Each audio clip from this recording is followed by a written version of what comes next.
Welcome to Postcards to the Universe with Melissa Caprio. Do you believe in magic? What if you were told that all you had to do was get a little creative and work a magic spell to bring anything you can imagine into your life? Here on Postcards to the Universe, we will share manifesting, tips, postcards, creativity, abundance, and prosperity. Here is your host, Melissa Caprio. Hey guys, and welcome to Postcards to the Universe with Melissa, creating the life you crave. How are you guys doing on this wonderful Wednesday? Can you believe we're already in March? I swear, I thought last year was going fast. This year is like already starting like whoosh. I cannot even believe we're in March. It's rainy here in South Florida, which I kind of like because it keeps things a little bit on the cooler side because we're already getting hot. So for all you guys that are still in the cold, I'm jealous. You might be jealous of what I have, but I'm jealous. I love the cold weather. I hope you guys are doing well today. I have a really interesting show today. It's a little different than what I usually have, so I'm really excited to talk to my guest who's going to join me in just a minute, Phyllis Leavitt. She's an author. And she wrote a book, and it's titled America in Therapy, A New Approach to Hope and Healing for a Nation in Crisis. And she's gonna join me in just a couple of minutes. I just want to say a big thank you to my regular listeners. I love that you're here each week. I love the emails that I get from you saying you're enjoying my show and my guest lineup. So that makes me very happy. If you're tuning in for the first time, welcome. I hope you keep coming back.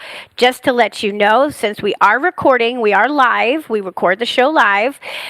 You can always listen to any previous show that we've recorded in the archives on Om Times Radio. And I also take the show and put it on my website, Postcards to the Universe, and I put it on the podcast section of the website. So you can go back and you can see all the guests that I've ever had if you like the show, and I hope that you do. And yeah, I have so much fun doing it, and I meet the most interesting people. So for me, this is I love Wednesdays so much. I also, a little bit about me, if you're just tuning in to me for the first time, I am an artist, I'm a photographer, and I'm also an author. Ooh, thunder. I don't know if you could hear that. We got thunder going, afternoon storm.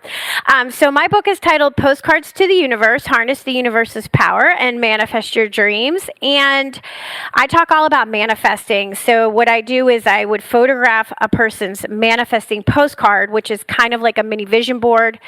And when their manifestation, what they put on their postcard, came up and showed up in their reality, I would share their stories. So there's 30 of those in the book, and I have a bunch of writing exercises that helps us, kind of get real clear on what it is we want to manifest. And there's also a lot of fun games and exercises in how to manifest love, money, health, career, and so much more. And then, of course, you can follow along with all the stories. So if you're interested, and I hope you are, to see and read the stories and look at the photos, you could get the book at Amazon, Barnes & Noble. You could go to your local bookstore and they'll order it for you if it's not already there.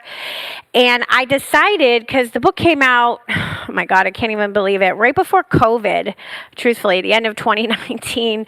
So I started just about 6 months ago reading the book live on my social media. Everything's under Postcards to the Universe. I have it on TikTok, Instagram, I put it on LinkedIn, and then I upload it to YouTube. So I'm doing short videos of me reading the book, and I started re-photographing the postcards because I photographed them very different than pre-COVID, now post-COVID. So it's been really fun for me as an artist exploring it and doing these pictures again, and really appreciating people's stories of transformation and their stories about how they manifested, the love of their life or their career or their home or whatever it is. So If you do come on my social media and see the stories, please say hello and send me a like. I would really appreciate it so that I know that you're there. And I'm also asking people to keep sending me manifesting postcards, which I explain on Postcards to the Universe. So I tell you how to create one and where to send it. And if you sign up for my newsletter, you'll get a free gift on a manifesting little ritual you can do. So if you sign up for that, I started doing a workshop. It's called Manifesting Through Gratitude, a Visual Journey. It runs Thursday evenings. It's 5 weeks. And then I rerun the workshop and we use gratitude and our camera phones to manifest. And it's a lot of fun because we all have camera phones. We're on our phones constantly nowadays, right? So why not use photography to help you manifest what it is you already, buy what you already have, seeing what you already have in your life that you're already grateful for. It just brings more power and it raises your vibration to manifest more of what you want in your life. And it really does work. It's crazy. And at the end, you have this really beautiful visual gratitude journal. If you have any questions, just reach out to me. You can connect to me anyway through social media or email me. Okay, so to get to my guest today, Phyllis Leavitt graduated from Antioch University with a master's degree in psychology and counseling in 1989 and had a private practice for over 30 years, working extensively with abuse and dysfunctional family dynamics, their aftermath, and some of the most important elements for healing. Her focus today is on her latest book, America in Therapy, A New Approach to Hope and Healing for a Nation in Crisis. She has also published 2 other books, A Light in the Darkness and Into the Fire, which chronicles her personal healing journey.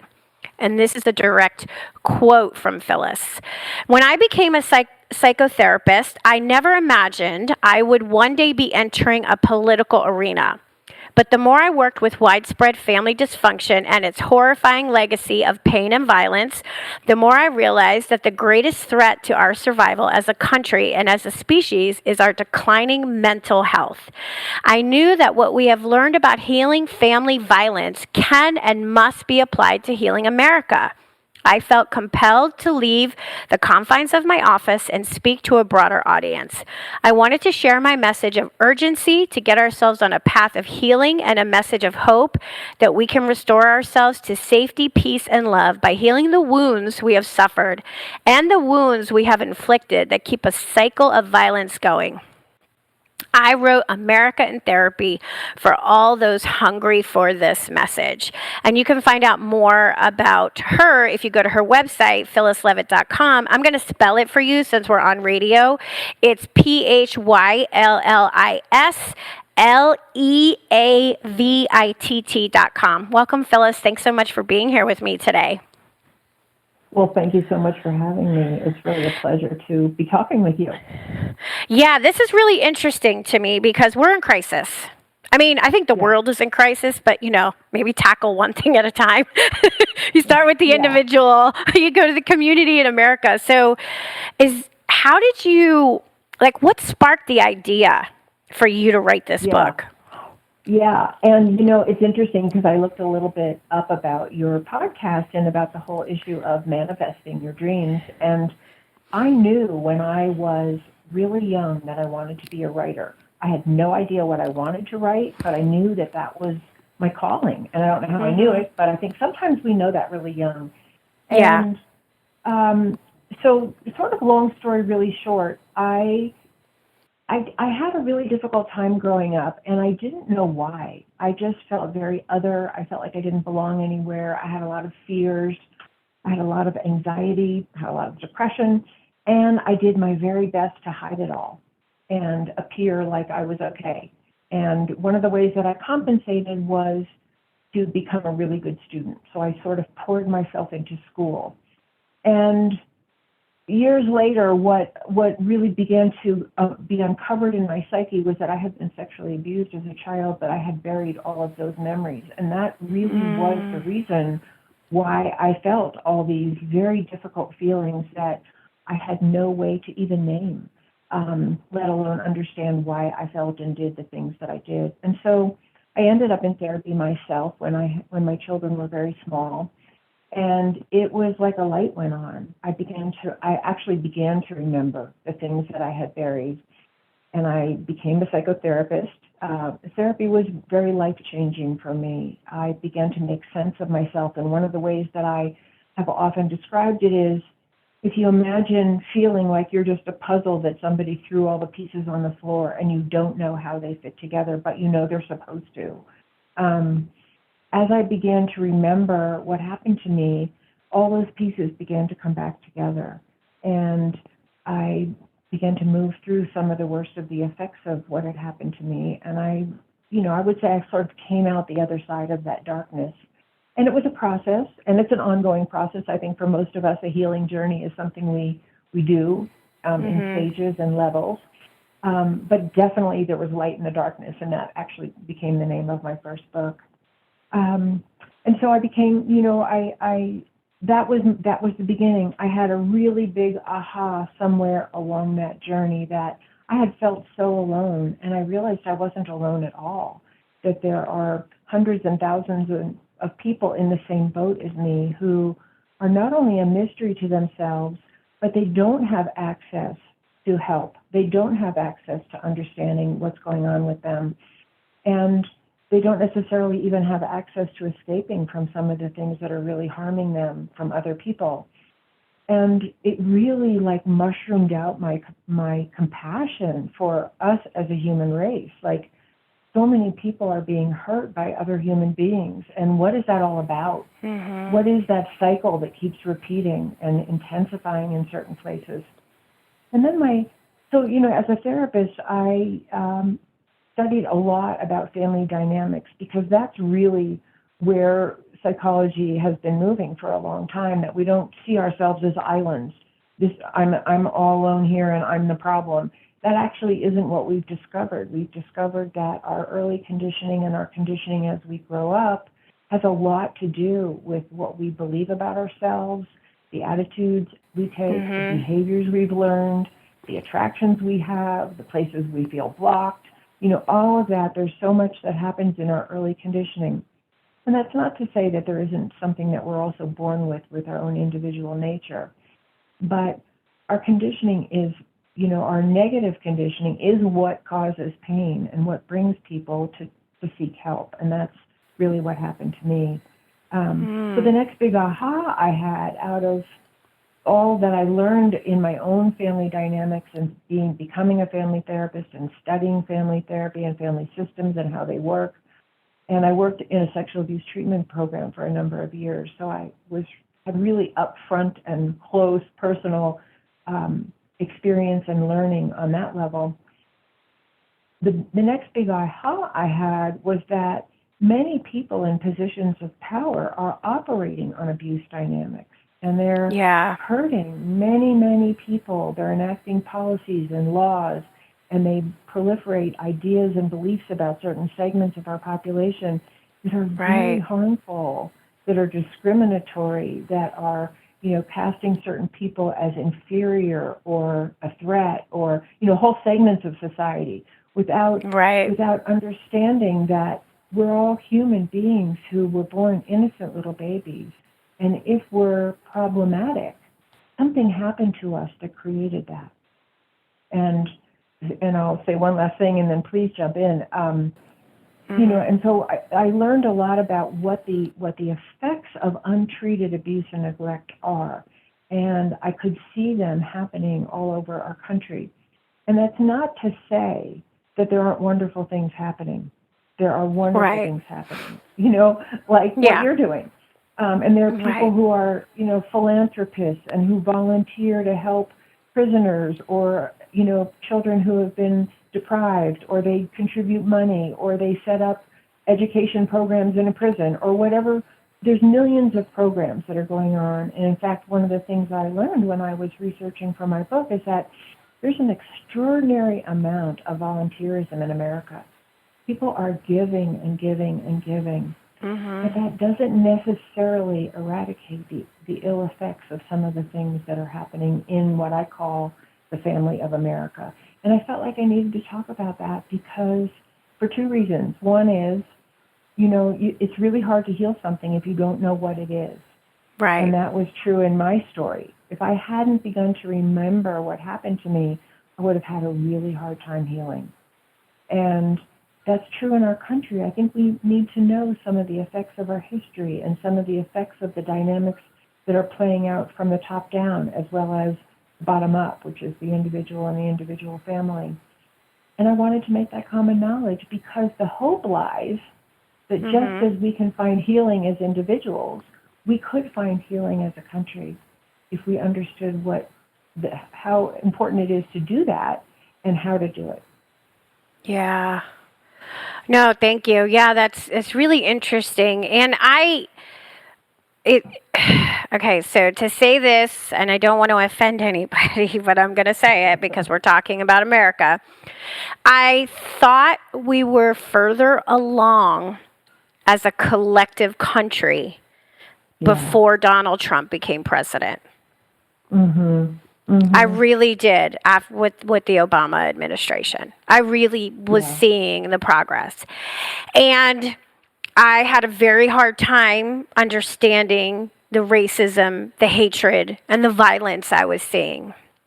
Yeah. And then I started to understand from a greater perspective that a gift that was given to us is it shows us really where we still are, how far we have to go, and how deep the wounds are. So it was 100%. Like my eyes were opened. So I'm trying to understand the roots of hatred and violence. Is it because of poverty? Is it because of abuse? Like, what is your professional take on that? The roots of the hatred and violence that we see perpetuated. Well, this is the first way that I say it, and it's a very complex issue, obviously. Many contributing factors. So I don't want to oversimplify it, but basically what I would say is this as a starting point. The best food for human beings is love. Right. The best food for human beings, and I kind of say it this way, is love, a sense of belonging, cooperation, being supported, being celebrated, having our basic needs be provided for, and learning the skills of nonviolent conflict resolution. Because we have conflict as human beings. Right. We don't see of course. The same way. But there's different ways to settle conflict, and many of them are very, very injurious, and some of them are very peaceful and actually contribute to greater understanding. And so when we're basically fed those things, and nobody gets it perfectly because we're imperfect human beings, but when we're basically fed that kind of a diet, we don't hate.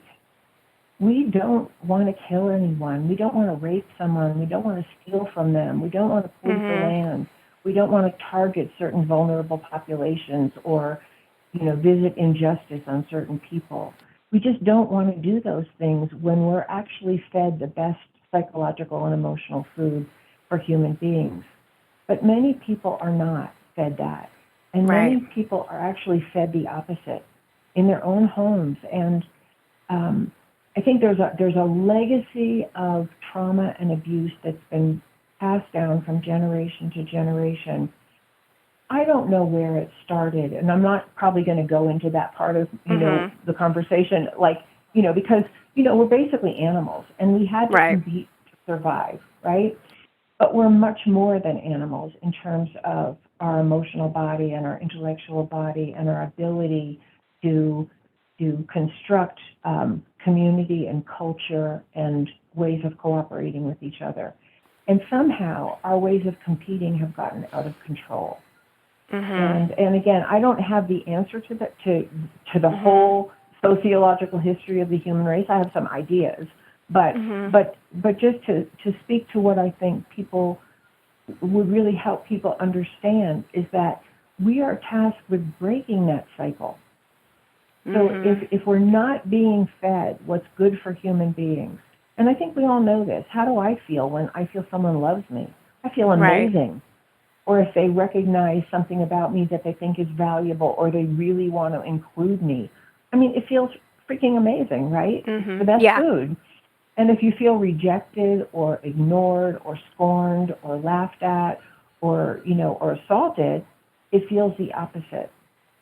And I think what we need to know is that the more we assault people in our homes, and let me tell you, as a therapist, and I work with a very ordinary population. I haven't worked with like a criminal population or people on the spectrum of like severe mental illness. I've really worked with people like you and me, ordinary people. And the level of abuse and neglect that people have sustained in their childhoods, I think most of us don't really know because we hide it so well. And we're ashamed of the pain that we carry, or we don't want anyone to know that, like I felt ashamed of even saying that I was abused for years. I could barely get those words out of my mouth, even though it wasn't my fault.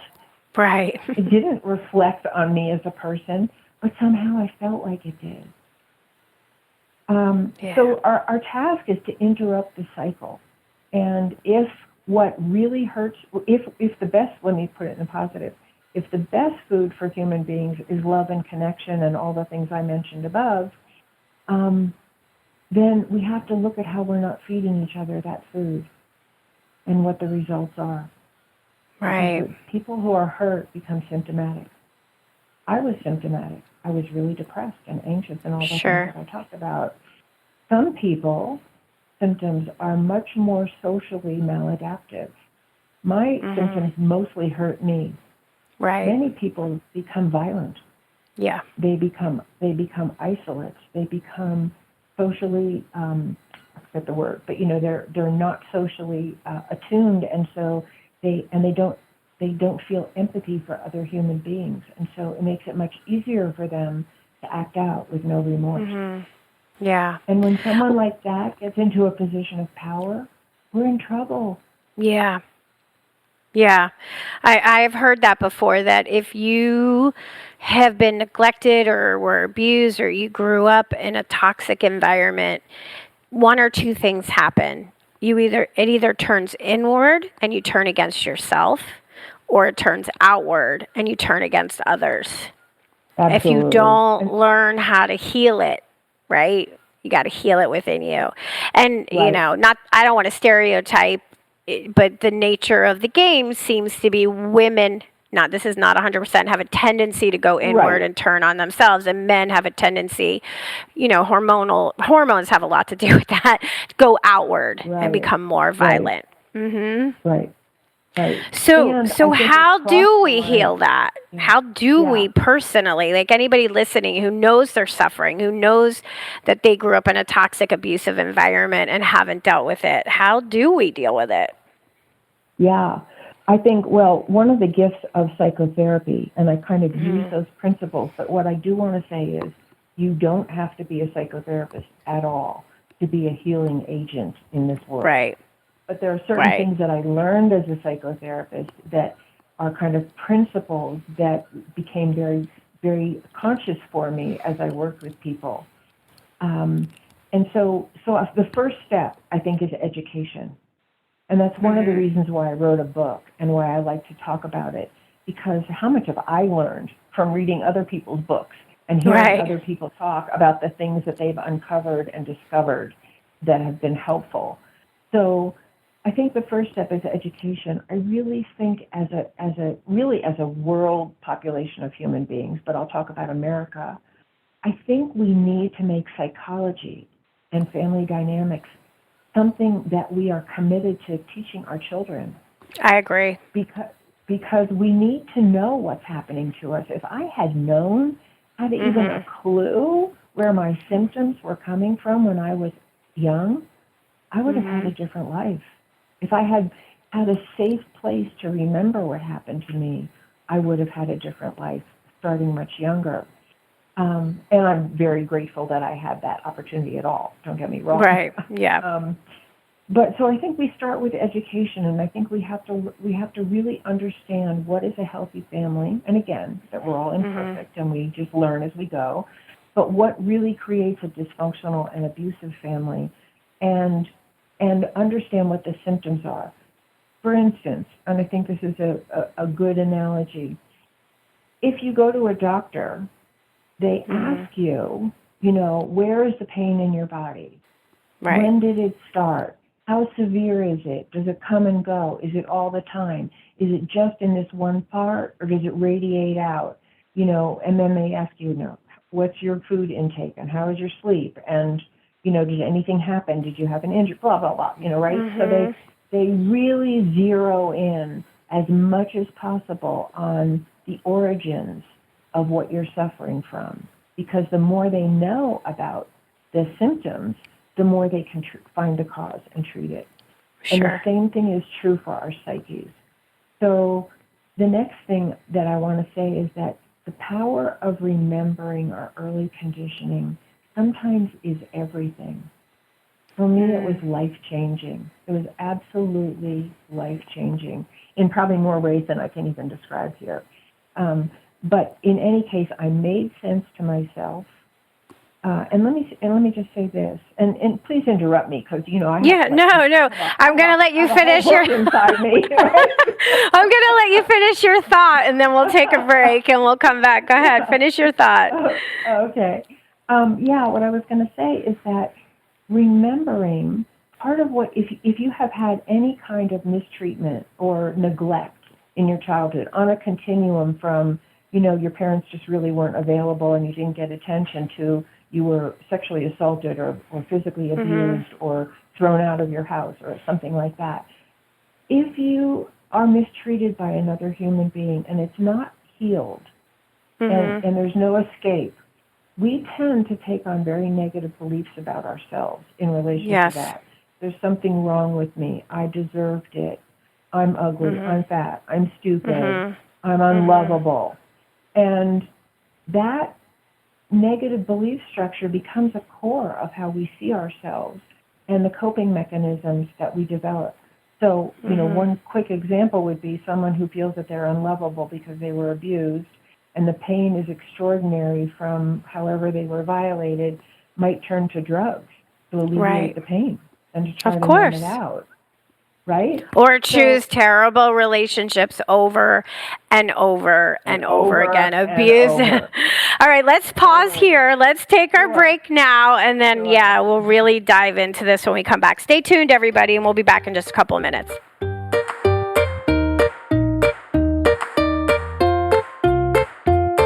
Conscious media for conscious minds. Om Times. Host your show on IOM FM, the radio network of Om Times Media, one of the more recognized brand names in the conscious community, and is backed by the extensive marketing reach of Om Times. Hosting a show on IOM FM immediately connects you with our extensive dedicated community. Everyone has a story. I have a story. You have a story. We all have a story. As I see it, you have three choices. Allow your story to define you, use it to excuse you, or utilize it as a method to empower you. It's your life. You have the power. You choose. Rewrite your story on finduniquelyyou.com. My name is Victor Furman. Some call me the Voice. I've always been fascinated with human nature, spirituality, science, and the crossroads at which they meet. Join me Wednesdays at 8 p.m. Eastern on Om Times Radio, and we'll explore these topics and so much more on Destination Unlimited. Ascending Hearts is no ordinary dating site, but a spiritual dating site with a purpose, to link you with your soulmate. We engineer the serendipity so you can trust that you will attune with someone that has the same matching vibration as you. Ascending Hearts, the conscious dating site for the spiritually aware. Try Ascending Hearts for free, ascendinghearts.com.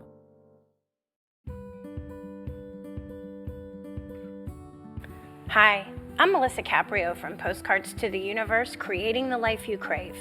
Do you believe in magic? What if I told you all you had to do was get a little creative and work a dream spell to bring anything you can imagine into your life? Well, guess what? I've got the spell for you.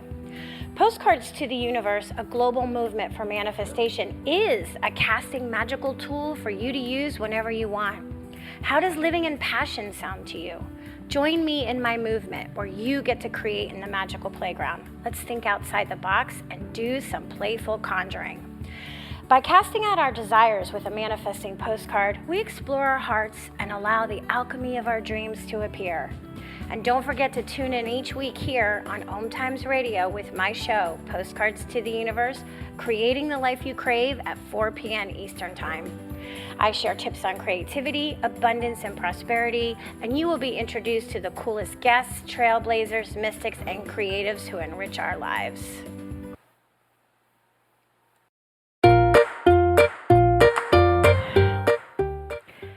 Hi, and welcome back. If you're just joining me, I'm speaking with psychotherapist and author Phyllis Leavitt, and we're talking from her book, America in Therapy, A New Approach to Hope and Healing for a Nation in Crisis. And boy, are we in crisis. Yeah. Oh, my Lord. I want to talk about this, about a different take on victims and perpetrators, that we maybe need to look at things slightly in a different way. So can you share a little bit about that? Yeah, definitely. And I definitely learned this so much from my work as a psychotherapist over so many years that, there's two things that I want to say that I think are very important. The first thing I want to say is just about victims. And that is, when in the beginning, there's no beginning, sorry about that. back, I think it was in the 80s, there was a lot of disclosure about sexual abuse in particular.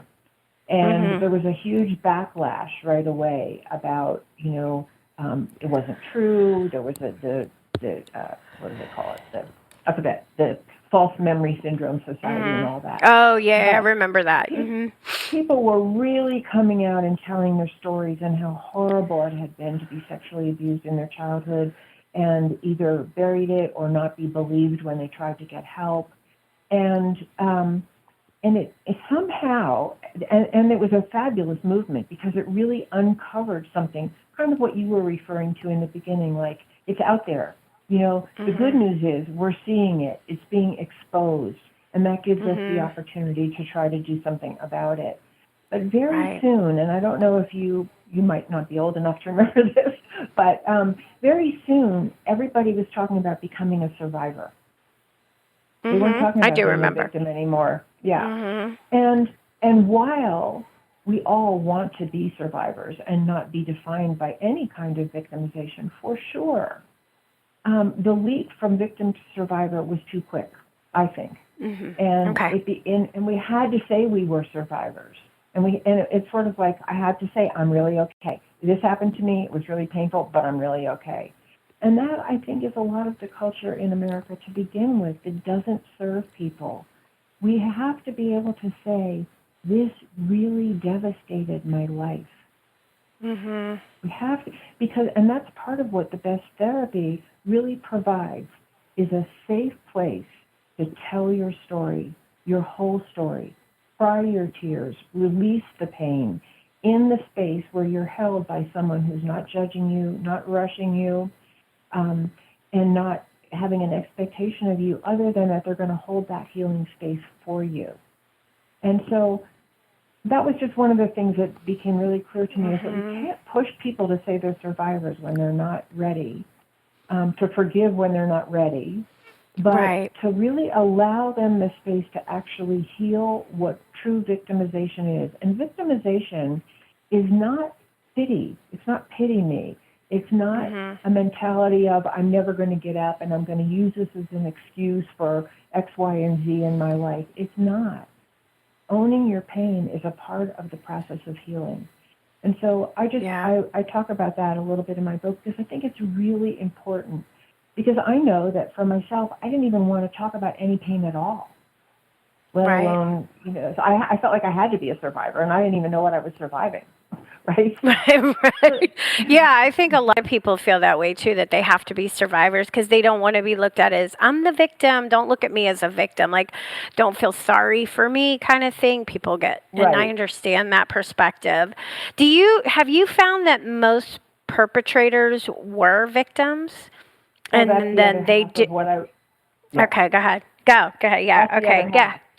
That's Mm-hmm. totally the other half of what I was going to say is that, and this actually goes back to something you brought up earlier, which is something that I found to be very, very important, and I feel is part of the education that I really want to share with people, is that most perpetrators are victims. Mm-hmm. And if we're going to stop the cycle of abuse, if we're going to stop producing more and more Right. victimizers in our world, in our country, in our communities, and in our Sure. homes, we have to treat the victimization. We can't keep looking at people like they're just evil or sinners Right. or bad or born flawed, because they're not. You know, Mm-hmm. I did a little research on the Uvalde shooter, just a little bit Mm-hmm. of research. And one of the things that I uncovered was that the teacher that he had, I think it was in preschool, said that he was a wonderful child. Mm-hmm. And by the time he was in third grade, it was reported that he was a very at-risk child. And he had a Interesting. stutter, and he was teased. Mm-hmm. He had a stutter, and he was teased. And then I think it was a former girlfriend reported that he had told her that he had been sexually abused and was not believed. Now, of course, everyone that suffers the kinds of things that he suffered doesn't go into a classroom and kill people. Of course. But some people do. Some people are hurt so badly, and we don't even probably know all of what happened to this young man. Right. And I thought it was I was really moved by reading that the room that he went into where he shot the children was his fourth grade classroom where he was bullied. Interesting. And so it's just tragic. Yeah. It's It is, 'cause absolutely tragic. It is, because happy people who were lucky enough to grow up in a loving environment don't grow up to hurt people. I mean, That's I'm not right. saying there's nobody that isn't born like with a pathology that's dark, Right. and there's always those cases, but for the most part, yeah, happy people don't want to hurt other people. Loved people don't want to hurt other people, like you said. We need love. The medicine is love. Right. I have a question for you, since you're an expert, and this is the one crime. I mean, there's a lot of crime I don't understand, but I can never grasp the understanding of sexually abusing a child. I understand how murder can happen. Of course, I understand how robbery can happen. I can even understand how rape happens. I don't understand children. I just can't wrap my mind around it. Yeah. What is that pathology? I think I would sort of answer it in a general sense. Mm-hmm. Many people who abuse children were abused as children. I don't know if there are statistics, and even if there were statistics, they wouldn't necessarily be accurate because, the number of people who don't report anything is enormous. So, right, of course. But many, many people who abuse children were abused as children, or they witnessed abuse as children. Or they were made to abuse as children. I've heard stories as a therapist of clients who were made to abuse other people when they were children or participate in abuse. So the broad stroke, because we do, you say like, well, if you were beaten as a kid, why would you ever beat anybody? You know how horrible that feels. Or if you were sexually abused, why would you ever do that to someone when it was painful and horrible and scary, So logically, it doesn't make sense.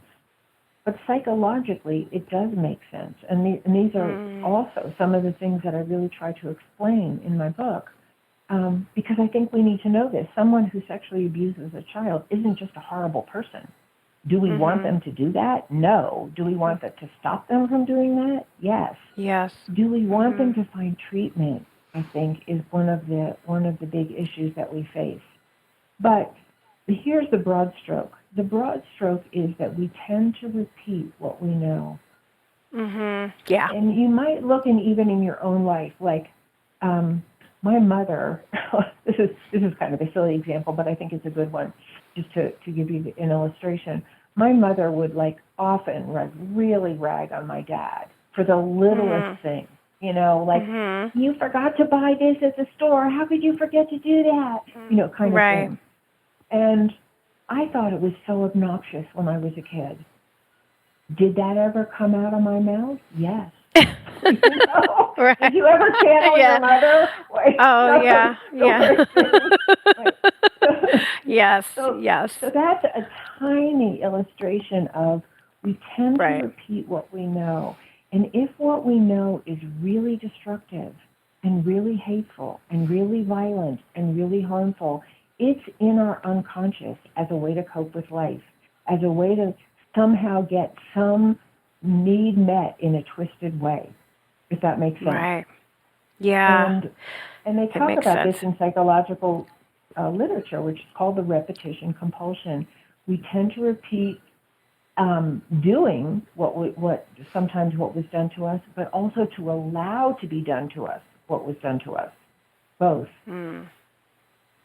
So from what it makes sense. So I always thought this, and I'm not a I'm not a psychologist or psychiatrist, psychoanalyst or anything, but I have always thought that the best way to change the world is to start when they're babies, basically, and when they first get into school and kindergarten. Because if we can get them there in a generation, the world can change. If we can get them there. And I have a conversation with a friend who, she says it needs to start in the family. And I agree with her. And I said, I agree with you. But there are many people who don't have a family. The mother may be a single mother. She's working 3 jobs to put food on the table. We have to do something collectively. It can't just be in the family. It doesn't, many people don't have a family or a healthy family. So what do we do? How can everybody listening, looking at your book, and highly recommend you get the book, by the way, and read about it, because this is life-changing if we want to leave our children in a better world. We need to kind of get this. We need to get this already. So what can we do for us listening to you, for those of us that have children or don't have children or want to help or want to be aware? What can we do? Well, I really want to speak to what you just said about the family, because I think one of the institutions in America that is suffering the most is the family. And I think, and this is where I look at the microcosm and the macrocosm. So I call the microcosm is individual families and individual people, and the macrocosm is our larger institutions and our government agencies and institutions and people that are in power. And we have to look at them both, because right now the people that are in power in the family of America have the power to create policy or not that helps families. And and what helps families? How do we care for families? We make sure that they can afford good food, good housing, good education, good medical care, that they can live in communities where they're safe, right? So these are some of the basic ways that we express love and care in a family and for families. And if as a country we're putting billions of dollars into nuclear weapons and weapons of mass destruction and better ways to kill people and to kill more people, then all those funds could be used to provide therapy for people who are hurting. It could be to, really upgrade the foster care system, or, help single mothers with daycare, with adequate daycare, with paying teachers better salaries, so we don't have burnout, and we have people, all the things that show that we care about one another. And we need to invest in those things as the family of America. And I will say, we need to vote for people who want to do those things. That's where our power lies, in our voting. That's where our power lies. And then, of course, our power lies in our own communities. What can I do for the people around me? Whether it's just that I am more attentive as a mother, or I become a psychotherapist, or I work in a food bank, whatever. Each person is called to something that is their own unique way that their best heart wants to make, a difference. Right. It's helping out a neighbor, maybe just looking and seeing what's going on right across the street or right next door.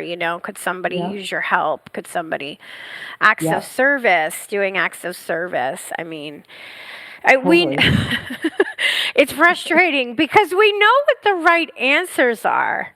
But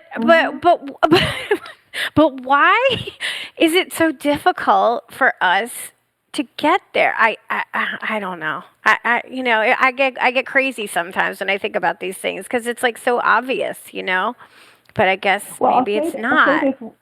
No, I think a lot of people have a lot of frustration and a lot of fear about the what we see as a trend. And I'll say this, and this comes straight out of looking at abusive families and their dynamics. We have to attack that from all these levels that we just talked about. And attack is the wrong word. Address this from all these levels that we talked about, whether we're providing more help for families and individuals, or we're doing our own healing work so that we can become more loving, more peaceful, and more kind human beings in our own lives. But if the cycle doesn't get interrupted on a mass scale, we are actually producing more and more people who do identify with the aggressor and become aggressive as a way. Interesting. And this goes back to what you were saying about, do victimizers, have they been victims? If we don't treat the victim in the victimizer, they go on victimizing. And like I said, if they get into a position of power, then they can hurt many, many people. The other side of that is that many people adapt to abuse not by identifying with the aggressor, but by learning to be helpless because they were. And when you put those two together, you have people who can dominate and people who are able to be dominated. And I think if we don't break the cycle of abuse in our families and in our country, then we have more and more people who dominate and more people who are prone to submit. And that is a recipe for violence. Yeah.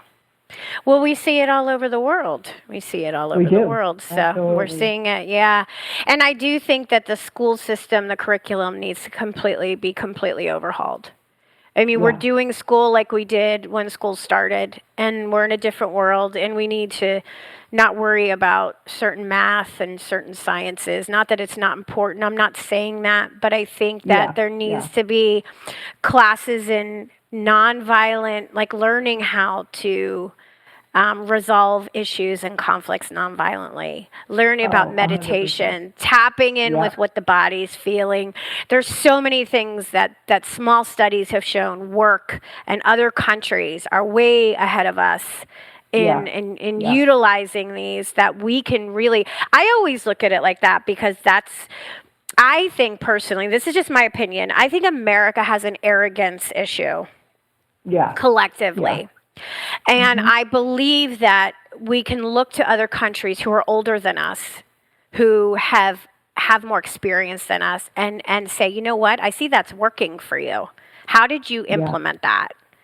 And we sometimes want to be like, oh, we're the best. Well, America lately isn't showing its best. I'm sorry, That's and like I said, this is just my personal opinion. To anybody who's listening, don't get me, wants to get mad at me. This is just, this is just how I've been feeling lately. Well, I think it's really good what you're bringing up, because if we were a little bit more open-minded, maybe we would learn from some of the things that are working in other countries. And part of, the second half of my book is, where's the hope? So from a psychological point of view, we know a lot. We don't know everything by any means, but we know a lot about what interrupts the cycle of abuse and what helps people heal. And can we bring these active listening skills, empathy building skills, nonviolent conflict resolution, and nonviolent communication skills? Just like you said, can we teach these to our children? Can we help parents embody these things in their home? And instead of vilifying them because they don't do it, let's help people do it. you know? Right. And so there's so like, you know, as an individual person who did a ton of therapy herself, speaking for so many people that I've worked with over the years who have had, you know, on a continuum, terribly abusive and hurtful childhoods or neglectful childhoods. I mean, I've heard people say things like they were told, you know, I wish you were never born. I'm a parent, you know. Yeah, I know. In all the years that I've been a therapist, oh gosh, I forgot my thought here. What were you saying? That's okay.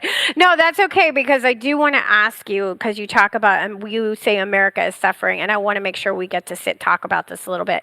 America is suffering from a mental health crisis. So what do you mean? I mean, I know we're kind of saying it already, but you're saying that you see America we are in desperate need to heal our mental health as a country.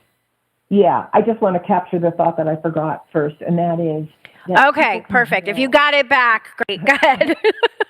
We can heal. We can heal from even the worst abuse, the worst neglect, the worst violence, if we're loved, if we have a safe place, if we have opportunity, if our inner essence is affirmed and reflected back to us, if we learn good boundaries, if we learn empathy, we can heal. And if we can heal as individuals, we can heal as a country, because the country is individuals. Right. It's made up of individuals. Yeah. It always starts from within. That's how you change the world. It starts from within. You change yourself. You help everybody around you. You love everybody around you, and you keep going, and it keeps going, and it keeps going, and that's how the world changes. Yeah. And so many people's story is, you know, they'll say, well, what changed your life? There was one person who believed in me. There was a coach who encouraged me to go to college. There was a school counselor who helped me get out of the home. There was an employer who told me I was really talented. It only takes one person. Right. Yeah, there was a teacher who really saw in me that I could, you know, my potential, right? There's only just one person. No, it's amazing. Phyllis, this is so interesting. Have you ever considered applying to do a TED Talk? You know, it's very sweet that you say that, because another podcast person that I did an interview with recommended the same thing. And I spoke to a woman who kind of does sort of a preliminary training to be on a TED Talk. And I would like to do that. I just am so busy with the marketing of my book right now. Yeah, sure. I know. I know how that goes. I would love to do a TED Talk. I would love to do a TED Talk. I think your message would be a fantastic TED Talk. That's what made it come into my head. And every time I have those aha moments, I kind of like want to share. So maybe that's in the cards for you down the line a little bit, you know, for you doing a TED Talk. Yeah. Yeah, because this message needs to be out, and it needs to be seen by a lot of people, because we all see the problem. We all know what the problem is. And you're right. Right. We know the answer, right? Yeah. Love, validation. Totally. I'm sorry, I didn't mean to interrupt you. No, that's it. Love, that basically validation and nurturing, just saying, I'm here for you. How can I help you? How can I support you? How can I love you? That's all we need to do. Yeah. And if I can just say a few words about the other question you had about, you know, why we're talking about this as a mental health issue. Yes. The thing that I want to say is, and this goes back to actually things we've already said, is that mentally healthy and well people don't murder other people. Right. They don't abuse children. And they don't abuse children. Right. They don't vilify. They don't take a whole segment of the population and call them names or look at them as inferior. They just don't do that. But what we're being taught, what is one of the things that's so deleterious in some of the leadership in the family of America today, is that we're being told that these great divides, and these great divides that are being fed and fueled and intensified, we're being told that they're ideological issues, but they're not ideological issues. People will always have different thoughts and feelings and beliefs. Of course. The issue is our psychology and the way we deal with conflict, the way we deal with disagreement. And that's a mental health issue, because mentally healthy people will do their utmost to sit down at the table and try to work it out and listen to each other with respect. So that's so true. I think it's so true. And the whole field of psychology, I just can't say this enough, and this is why I feel that psychology and our mental health is the missing link in what's happening in the world and in America today, is because psychology is nonpartisan. We're not there with people to take sides. We're there to help people hear each other, to grow empathy, to have their needs met, both sides to have their needs met, or part in peace. We're there to help people reconnect and feel love and belonging and feel support. And we do everything we can to encourage that and facilitate that. And at worst, if that can't happen, and lots of times it can't happen, we encourage people to part in peace for their own sake and the sake of their children. Because I can tell you that when people don't part in peace and they have children, their children really suffer. Thank you so much, Phyllis. Check out her book, please, America in Therapy. We need it. It was such a pleasure having you. I really, really enjoyed our conversation. All right, thank you for listening to Postcards to the Universe with Melissa, creating the life you crave. And I'm wishing everyone a wonderful week filled with joy, abundance, and love. Peace.